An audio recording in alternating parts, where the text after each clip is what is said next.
Thank you for taking the time to watch this episode of Life Support. If you enjoy the content, we would ask that you like it, hit subscribe, and share it with your friends. Hey, welcome to Life Support. I'm so glad you're here. What we do on our podcast, on our radio show, is we want to help you find a deeper relationship with Jesus Christ, because sometimes at the hardest points of life, in suffering, in trauma, that's when God makes himself known, and that's when we drive our deep roots of faith into the ground. And so we want to encourage you today. We have a special guest with us, Vicki Elliott from MH Connect. That's Mental Health Connect. And Vicki, thanks so much for being with us. Thank you. We have been talking a lot about mental health together. And you told us last time this was born out of a struggle that your son had, and you've taken it now and you are using it to help other people. Before we dive into some topics, I really want to touch on what exactly is MH Connect. Yeah. Mental Health Connect is a local nonprofit, collaborative nonprofit. We're working with churches and faith communities in the Twin Cities to help them have tools and resources for their community. We also operate a navigation, phone, text, email line where you can call us and get some help and some resources from us. And then we're doing a lot of education around mental health and substance use and suicide prevention, and hoping to reduce the stigma and open up conversations. That's very good. Now, we live in a world that's a little crazy once in a while. And we've been through some major traumatic events just in the last few years. In fact, if you want to just go 20 years back, which isn't a very long time, you're talking about things like 9/11, you're talking about wars in Iraq, you're talking about COVID, you're talking about deeply divided country, elections just recently. People seem really on edge. Mm-hmm.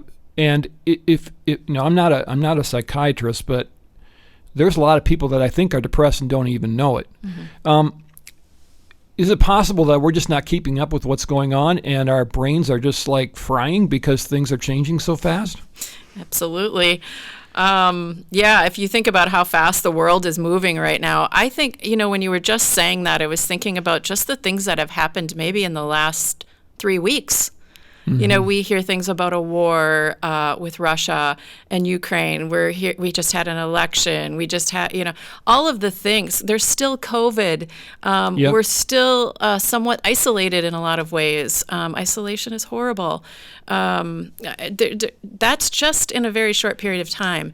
So, and then the technology and the amount of things, visions, things that we see on our phones and TV.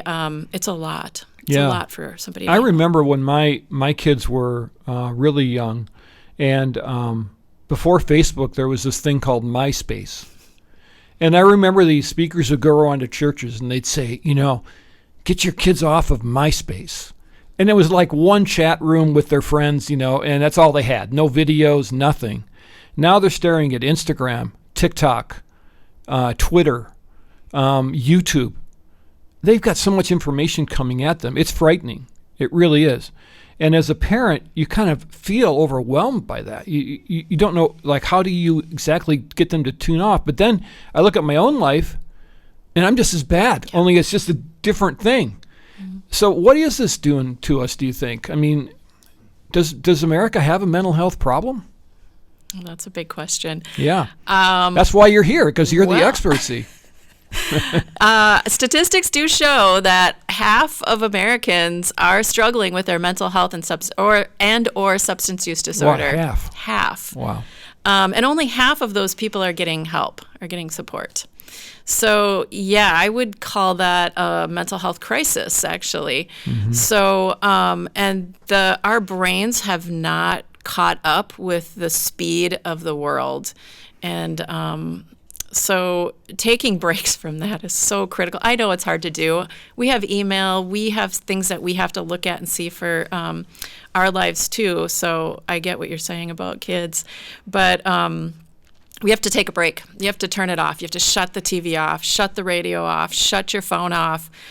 Your brain needs that break. It needs to stop processing, because while you're looking at things, it's continually processing and thinking about that and trying to organize it, and it can't. Right. Which causes anxiety, and it causes depression, and a lot of other things. And if you're already susceptible to a mental health condition, if you already were struggling before all of this, it's just worse.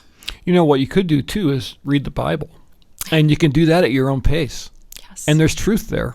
And it actually is real stuff instead of fake stuff that you see on social media. But if your statistics are correct, that means there's probably about 80 million people in America that are struggling with mental health that are getting no help at all. Right. 80 million people. Right. That's a lot of people. Exactly. Which means that you're probably in touch with somebody in your sphere of influence that is struggling with their mental health. So how do I know if my friends are struggling with their mental health? How do I know if my family member is struggling with mental health? Yeah, I think we have to have those conversations. We have to ask, how have you been doing? How is your mental health? And at first, And when just say it like that. I think so. I Yeah. think when you first ask it for the first time, people are shocked, like, what? What are you asking me? I'm asking how your mental health is. How are you doing? We ask each other all the time, how's your physical health? Like, if you had been diagnosed with something, or how's your cancer? How's your chemo going? Sure. How's your diabetes? We talk about that stuff all the time. Why not talk about our mental health? Because it seems so personal, and it seems so, if you don't trust that person, it seems so intrusive. Yeah. But if it's somebody you trust, then it feels loving. So we do have to be careful about who we say it to and how. But if we see somebody struggling and we don't do anything about it, then that's not going to help them in the least bit, because they're going to feel like no one understands me. There's no one I can talk to, right? And that's the thing I found about mental health is it's incredibly isolating. Oh. And tell me about that a little bit, because there are a lot of people walking around their own little worlds, and there's darkness in their hearts and souls, and they're really struggling. Yeah. I talk about, there's a story after my son passed away. I was literally paralyzed with fear and grief, and I didn't know what to do. I mean, I didn't come out of my bedroom for probably a week because I didn't know what to do. Do I go to work? Do I call someone? I don't know what to do. What do people do when they have a child that dies? I have no idea. That isolation, you start to make up your own story in your own head, right? Yep. It's not how other people see you. It's not how God sees you. It's how you're thinking of yourself. And that's the danger is with isolation is the story's not real in your head. You need to get out and see people and talk to people and share with people so that you can see how they see you and how God sees you, which is very different than what you're probably thinking in your head. Yeah, that's really interesting. After we lost our son, it was a very public event, and I remember the first call I had with a group of detectives. Their counsel was to me, "Hey, listen, Mr. Johnson, don't talk to the media. Period. Like, stay away from the media." But then I remember going home, and every channel I turned on, local news, there was this story. So I began to think that, well, we can never leave the house. And then when we'd go to the store or something, if we did venture out, I had this feeling like everyone was looking at me. Yeah. Like, and then I freaked out. And I bet it was 3 or 4 months before we went to a restaurant. And because it's true, you just start to feel, and after the original story, probably nobody even thought of it until maybe the trial was on TV or something. But man, it sure feels like everyone's staring at you, because it's so real to you. Like, And that's your only that's your only perception is what's in your head. So isolation's dangerous. Yeah, that's exactly right. We're talking about mental health with Vicki Elliott from Mental Health Connect. With COVID and all of the isolation that went on with COVID, I think it's kind of easy to forget that we were actually not with anybody for a long time. I remember trying to keep the church staff together for 13, 15 weeks, by Zoom, and it's just, you can't do it. We're meant to be together. What did you see happen in the area of mental health during COVID, and how are you noticing now people are different as they come out of COVID? Yeah. Well, Mental Health Connect has really taken off since COVID began. I will say that. And it did do some positive things. It brought awareness to mental health, which has been good. But the bad part is I would say everyone's mental health struggled during COVID. Yes. In some way or some form, whether it was fear of not knowing what the future was going to be, fear of not knowing when this was going to end, fear of what was next, when would I see my people again, sadness from being alone and not having any social activities. It was terrible. And we had a lot of calls to our navigation line. I remember we had one call, and our navigator at that time asked the person, when is the last time you stepped outside of your house? And this person said, well, it's probably been at least 6 months. Wow. She said, I get my groceries delivered. I work from home. And the advice was, maybe could you get out? Could you step out? Could you go for a walk? Could you? Right. We forgot Yes. that it was because we were afraid. Yeah. We were afraid. I hope they had a nice house. That's a long time to spend in your house. But I totally get it. Yeah. And we were being told to be afraid. Yes. Right? And then the normal places that we would go to find comfort, church, our small group, the sports team we play on, the choir we sing, whatever. None of them, they were all done. Schools School? were closed. Yeah. And so there was no place to go, and I think that was the hardest thing for me, is that all of the places that I go to just be able to turn my mind off, to get comfort, to be with people, were all of a sudden not there anymore. And you have to almost recreate your whole life and how you do life. And then you have to watch out for your family too. So there's that pressure. You see your kids and you see how they're falling behind in school, and they're trying to do school online, which is an impossibility for some kids. And it was just really rough. But I think it was more like a mass trauma event for everybody all at once. And so we were all in this together, but I think we were all in a million different places. Yeah. Yeah. And depending on what your work was like, what your house is like, do you like your family? Some people didn't really like their family all that much. Yeah, that's right. Yeah. And they were reminded of that fact. Exactly. It's like having Christmas forever. It's like, oh no. Yeah. But I think the biggest thing about it was the uncertainty. Like, human beings like to try to attempt to predict what's going to be happening in some ways, and we just could not make any predictions on what was happening. It was kind of every 2 weeks or every week, or in the beginning it was every day. All right, it's still happening. It's still happening. We don't know. It's like, who knows? So that uncertainty can be really scary. I remember when COVID was in its early stages, and we would do our Zoom staff call in the morning, and then right around 1 or 2 o'clock was Tim Walz's press conference. So I'd watch that whole thing. Right around 4 or 5 o'clock was the president's press conference. So I'd watch that whole thing. You're talking about probably 4 hours of television there just about COVID every day. Right. But every day they're saying new stuff, and it was confusing. Wear a mask, don't wear a mask, should do this, should not do this. But yet it was such a harsh reality that you couldn't kind of not watch. I know. You know what I mean? Yeah. And I'm not sure we're past that yet. I go to the store and I see people, if I get too close to them in the aisle, where you used to just have a conversation with somebody or say, excuse me, or just kind of reach around them to grab a can of soup. Well, you can't do that anymore.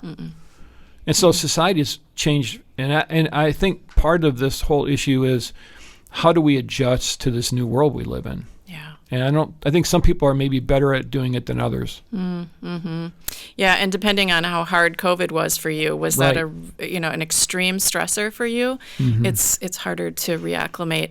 I think of even hugging. I usually you see your even acquaintances. Yep. You give each other a hug and welcome each other. It's so good to see you. And now it's like, can I shake your hand? Or what would you like to give do? them the fist bump, right? I don't want to do a fist bump. Yeah, I know. It's strange.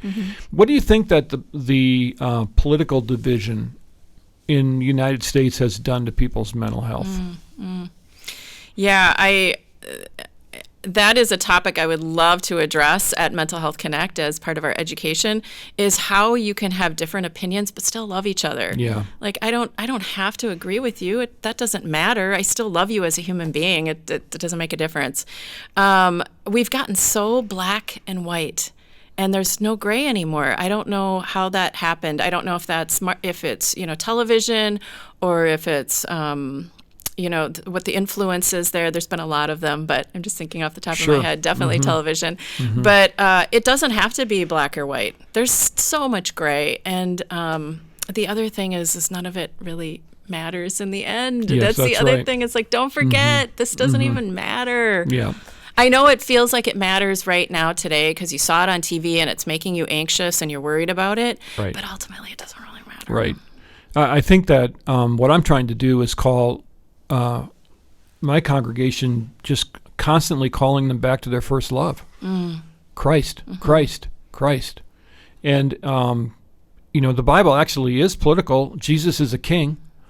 We are subjects in his kingdom, but it'll be a perfect kingdom, a kingdom of righteousness. And I think, the issues that we're facing, we feel them so deeply sometimes, the pro-life issue, the inflation issue, all those things affect us every minute of every day.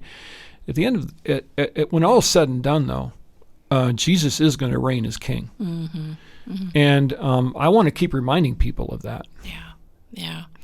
And there's another thing that I always have to tell myself over and over, and I think it's helpful, but I always have to say faith over fear. Faith over fear. And I have to remind myself of that too. Sometimes I get nervous or I get anxious and I'm fearful. And then that can stop me from doing what I need to do. That can stop me from using my gifts and sharing myself with others. I have to say, no, you're not going to be afraid of this. You're going to have faith, and you're going to know that you're in the right place and God is guiding you, and you're not going to be fearful. Yeah, one of the things that I'm concerned about for the Christian community, the world has become so unnerving in so many different ways. And we've talked about COVID. Now you're talking about, what are my kids being taught in school? All of these different issues. I'm really afraid we're going to withdraw. And we're going to go into our camp. And I think of a public school with no Christian kids, no parents on the PTA. That really frightens me. Because who's going to reach these people for Christ if we're so afraid to confront culture in a loving way? And I see that happening, though. I see us starting to go on the retreat. I see, and I'm not judging any parent for anything they do with their kids. It's their thing with God. But it's becoming more and more common now. Their parents are pulling their kids out of school. The church should be a center of social interaction, but so should community organizations too. And I just want to caution people, man, listen, we still, Jesus didn't qualify the Great Commission with if times are good. And when I look at the Christians in Rome and what they were dealing with a bloodthirsty emperor, their relatives were being regularly executed. And what did Paul say? He said, I want you to pray for your leaders. I want you to live a dignified life because I want everyone to get saved. I want them to look at you and see something different. And I think you're 100% right. If we give in to fear like that, then the world is not going to hear about Jesus the way it needs to. So I'm with you 100%. So I guess that leads to the question, how do you overcome fear then?